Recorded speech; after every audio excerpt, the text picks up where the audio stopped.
Hi, my name is Dr. Lori Baudino. I'm a licensed clinical psychologist and a board-certified dance movement therapist. And I'm here at Mattel Children's Hospital at UCLA. And I was brought to the hospital to provide the first dance therapy program funded directly and solely by the Andrea Rizzo Foundation. Dance movement therapy is defined by the American Dance Therapy Association as the psychotherapeutic use of movement as a process that furthers an individual's emotional, physical, developmental, social well-being. We use movement as a catalyst, as a means into the person's inner feelings, and as a way for them to express themselves and to be able to learn ways of coping, ways of interacting with other people, and as a means to really help them integrate their experiences. Dance movement therapy is not only the use of movement, which a lot of people can hear the word dance and think, oh, you must be teaching ballet or tap or jazz. But the reason why we add that movement piece on is because movement in dance can be anything from breathing to the way our heart beats, to the way our posture is when we're sitting and communicating, the way we hold ourselves, the way a mother or family member might hold a child. These are all ways of moving and expressing, and movement is our innate way of communicating. It's something that we all naturally do. Whether you speak any different languages, everyone moves. It's something that we're all united with. I initially walk in and I do an assessment on how they're feeling in the moment. What kind of level of pain they're having, what emotional state are they currently in, is it a state that's new to them, is it something familiar? And I do a warm-up with them. The movement warm-up looks similar to what you would see in an activity session where you're moving each part of your body. And that gives me information into where they're holding certain restrictions in their body, what feels good to them. It helps me understand what they're feeling for that day. And then from there I can go into whether I'm working on specific pain that I can help them release.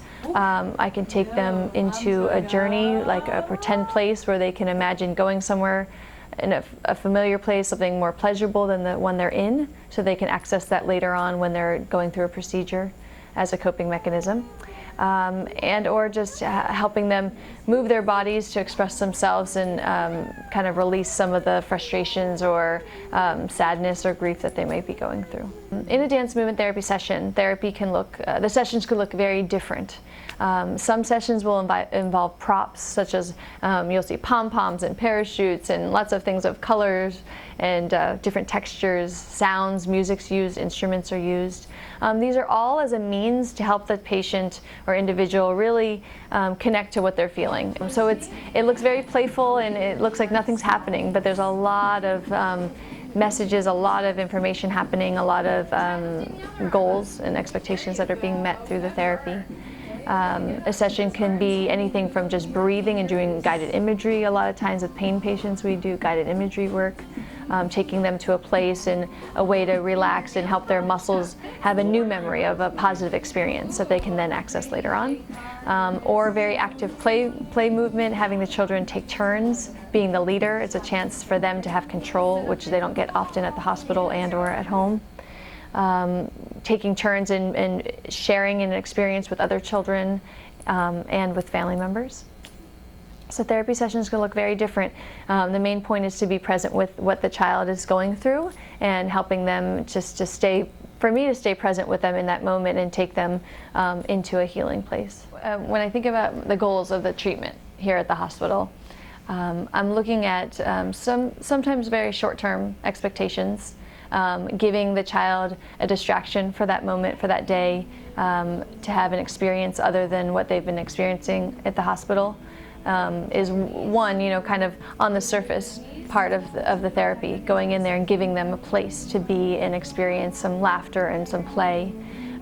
It gives them an opportunity to express and feel safe to share some feelings that they might not be able to talk about, or it might be difficult to talk about. And the goal is really to hopefully get them to a place that the more we expand our movement repertoire, the more individuals able to express themselves through the body, the more language comes out, the more they're able to access these feelings and really articulate them. Whether it's just through moving, like really showing that movement in their body, or really finding the exact word that I might have to help them find. And then through that, finding a way to cope and recover from those feelings. How do we solve them? Where can we look for help? How do we, find a way to breathe and get through each step along the way? The movement that I do in all the sessions, not only is it accessing the emotions, but it also physically helps the child and the individual, because it's physical movement that these children don't get to do. So they are strengthening their bodies, they're learning, they're being more flexible, they're being more malleable, they're reaching and stretching in different ways that they might not feel like they can do, but all of a sudden with creativity and with movement and play, they can do the movements. The more we release these feelings, they stay outside of us. We have more control over them, we can integrate our experiences, we can adapt, be more adjustable in our lives and more adaptable, so that they're able to handle all the challenges that are along the way.